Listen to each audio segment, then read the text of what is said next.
AI promises increased productivity, but many businesses struggle to demonstrate tangible returns on their AI investments.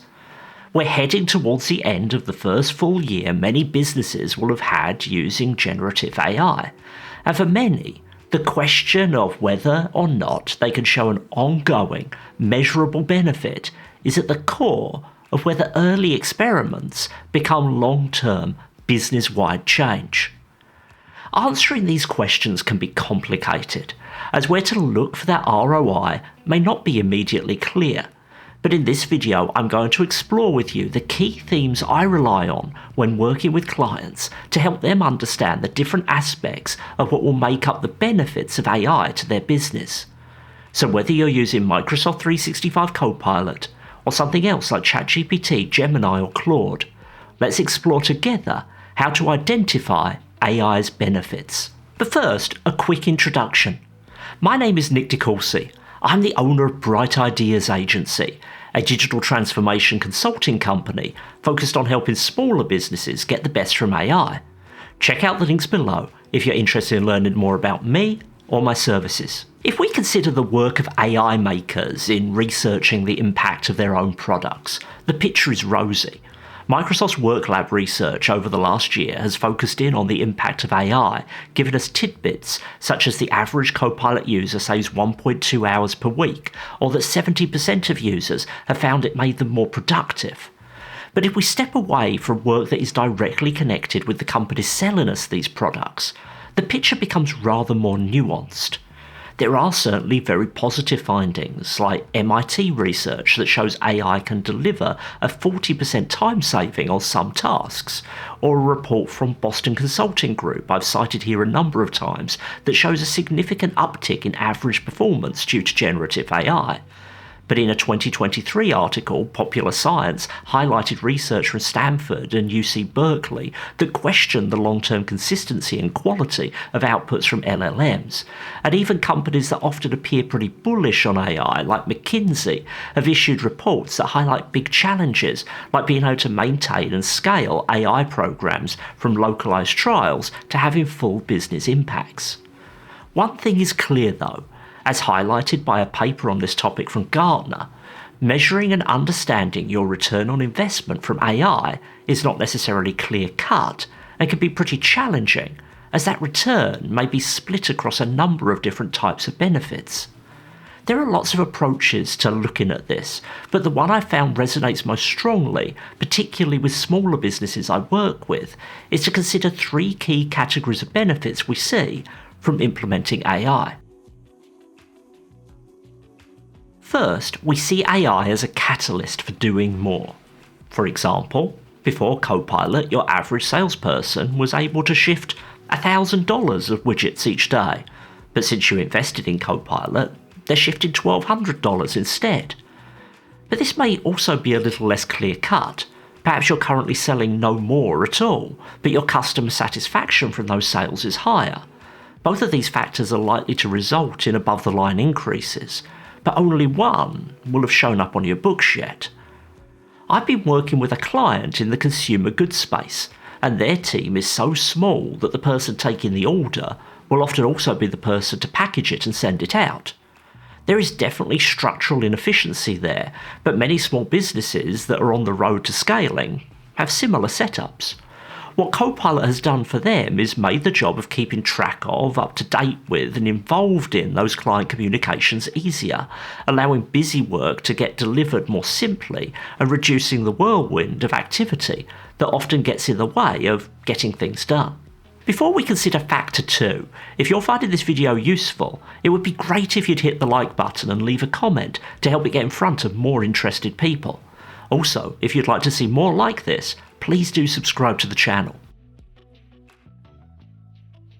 Second, there are AI outputs that let you spend less.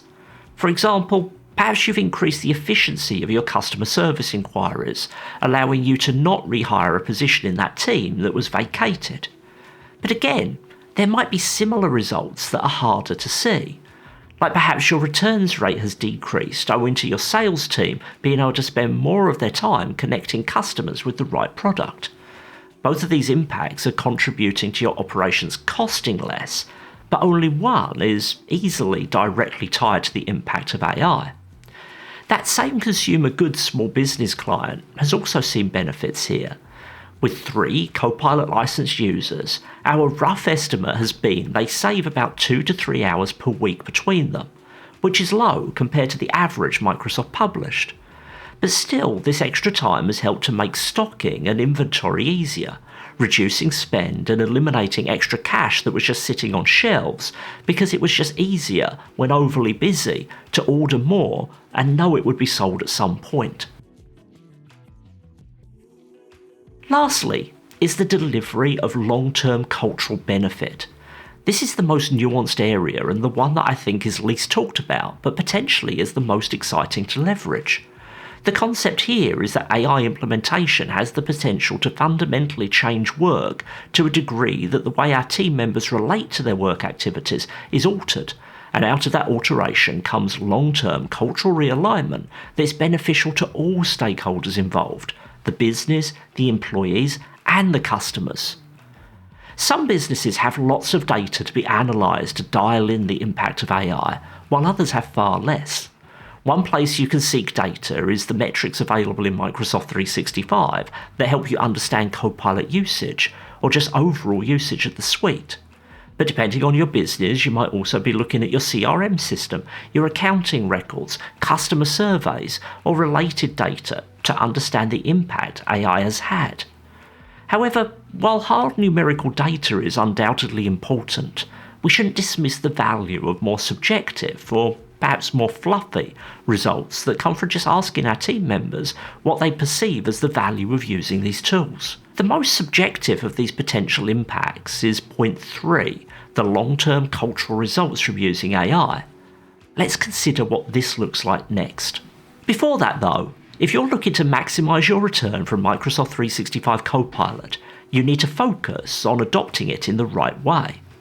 I help businesses like yours with their Copilot adoption journey, from advisory help on the selection of the right AI tools, to technical advice with its implementation, to leadership and end-user training, and support with extending its capabilities through the Copilot Extensibility platform.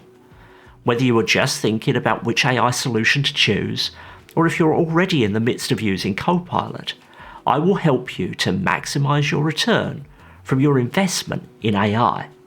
Check out the links down below and get in touch to start working with me. The process of adopting AI tools like Microsoft 365 Copilot is different to any other software you've implemented before. We're used to deterministic business systems where 2 employees learn to tap the same buttons in the same way, in the same order, to output the same result. But with generative AI, we're dealing with probabilistic outputs that even under the most ideal conditions of repetitive use will provide subtly different work for us.